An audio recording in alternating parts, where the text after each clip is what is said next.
Zumba ഡാൻസിനെ സംബന്ധിച്ചിടത്തോളം ഒരുപാട് പേർക്ക് ബോധപൂർവം ചില വ്യായാമ മുറകളൊക്കെ ചെയ്യുന്നതിന് മടിയുള്ളവർക്ക് അത് മറികടക്കാനുള്ള ഒരു ഉപാധിയോ മാർഗമോ ആണ് സൂംബ ഡാൻസ് എന്നാണ് ഞാൻ മനസ്സിലാക്കുന്നത്.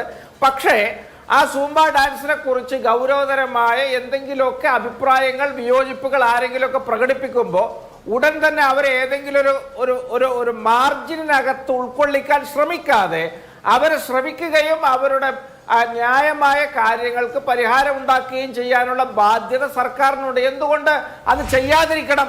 മറ്റൊന്നുകൂടി എനിക്ക് പറയാനുള്ളത്, ഇവിടെ സൂംബ ഡാൻസ് കളിക്കാൻ താല്പര്യമില്ല, അത് എന്തിൻ്റെ പേരിലും ആയിക്കോട്ടെ, അങ്ങനെ ആരെങ്കിലും ഒരു തീരുമാനമെടുത്താൽ അവർക്ക് അത്തരത്തിൽ അതിന് പങ്കുകൊള്ളാതിരിക്കാനുള്ള സ്വാതന്ത്ര്യവും അവിടെ വകവെച്ച് കൊടുക്കേണ്ടതുണ്ട്. അത്തരത്തിലൊക്കെയാണ് നമ്മുടെ പാരമ്പര്യവും പൈതൃകവും മുൻകാല അനുഭവങ്ങളും ഒക്കെ ഉരുത്തിരിഞ്ഞു പോന്നിട്ടുള്ളത് എന്ന് നമ്മൾ മനസ്സിലാക്കണം.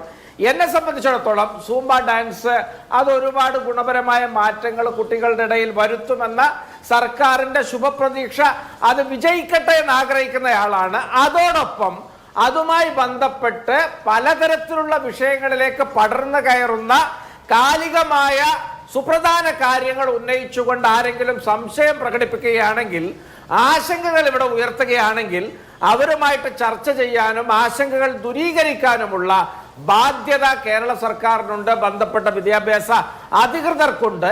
എന്നിട്ടും ആരെങ്കിലും സൂംബ ഡാൻസുമായിട്ട് സഹകരിക്കുന്നില്ല എന്നൊരു തീരുമാനമെടുക്കുകയാണെങ്കിൽ അവരെ അവരുടെ വഴിക്ക് വിടാൻ അവർക്ക് അതിനുമുള്ള സ്വാതന്ത്ര്യമുണ്ട്. ഇതൊക്കെ ചേരുന്ന സമ്മതത്തിനും വിസമ്മതത്തിനും ഒക്കെ ഇടമുള്ള ഒന്നാണ് ഇന്ത്യയുടെ ജനാധിപത്യവും ഇന്ത്യയുടെ ഭരണഘടനയും എന്ന് നമ്മൾ മനസ്സിലാക്കണം. ദേശീയ പതാക ആലപിക്കാൻ ബുദ്ധിമുട്ടുള്ള വിഭാഗത്തിന്റെ വാദങ്ങൾക്ക് പോലും ഇടമുണ്ട് എന്ന് വിധിച്ച സുപ്രീം കോടതിയും നിയമവ്യവസ്ഥിതിയും ഉള്ളൊരു രാജ്യത്താണ് നമ്മൾ ജീവിക്കുന്നത്. അതുകൊണ്ട് നിങ്ങൾ ഇതിനെയൊക്കെ വർഗീയമാക്കാൻ പാകത്തിൽ, ഇതിനെയൊക്കെ ചേരിതിരിക്കാൻ പാകത്തിൽ നിങ്ങളൊരു അഭിപ്രായ പ്രകടനത്തിലേക്ക് പോകരുത്.